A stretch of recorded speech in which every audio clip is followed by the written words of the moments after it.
Hello বন্ধুরা, শুভ সকাল, good morning. দেখো আমাদের কাছে নতুন ফুল ফুটেছে, কি সুন্দর। কী ফুল বলে এটা জানি না, তোমরা বললো কমেন্ট করে জানাবে আমাকে কী ফুল এটা। কি সুন্দর সুন্দর গোলাপ।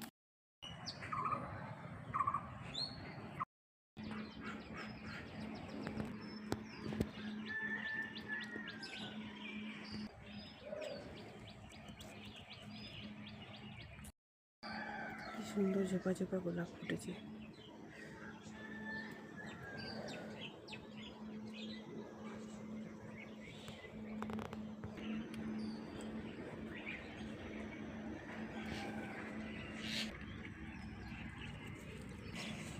এটা হলো আরেকটা গোলাপ গাছ, বেশি বড় না, এটা ছোট।